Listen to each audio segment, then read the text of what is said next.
Reading out loud to young children is hugely beneficial. Primarily, we talk a lot about early on that important bond that happens between parent and child. Children learn best through those warm, engaging interactions with those closest to them, like mom, dad, grandma, siblings. So you can follow their cues, you can encourage their interests, you can encourage their development.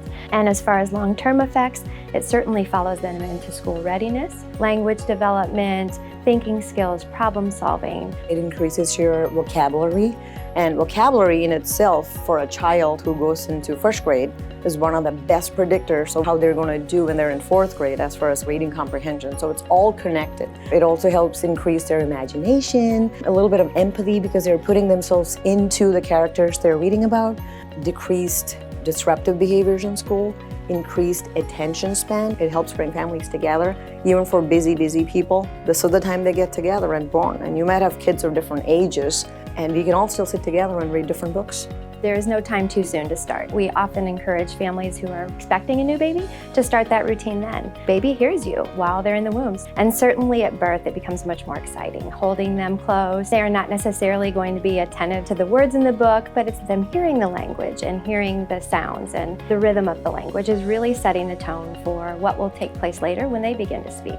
It's all precursor to school readiness and success in school and even further in life. The books that you read to your kids, it definitely depends on the age of the child's interest, and how, their maturity, how developed they are. So early on, birth to say 6 to 12 months, a lot of the books are going to be very basic, limited in the text and pictures, which is what you want. You want to really just be spending that time holding baby, making eye contact, maybe pointing some things out. Books with different textures, so they can touch and feel. And as they get a little older, you can start reading small storybooks, pop-out books. They're a lot of fun. And then maybe you want to ask questions to the child. What do you think is going to happen in the next page? Or where's the cow? So that kind of helps with the child learning. Choosing books that are interesting to them. If they like trucks or they like animals, they'll be lighting up and participating, pointing to pictures, looking for things that are familiar to them. I usually try to tell parents, try to read every night, because then that's a routine for you. Your child knows that, hey, before bedtime, when I'm relaxed and quiet, this is what we do. We brush our teeth and we read a book. They'll look forward to that built-in part of their routine and bring books to the experience and almost maybe look forward to that bedtime. You might start with just a few minutes to begin with. And as kids get older, of course, they might start reading to you, which is also great because then you can kind of regulate how is their vocabulary, how's their pronunciation. The libraries can help you find the perfect book.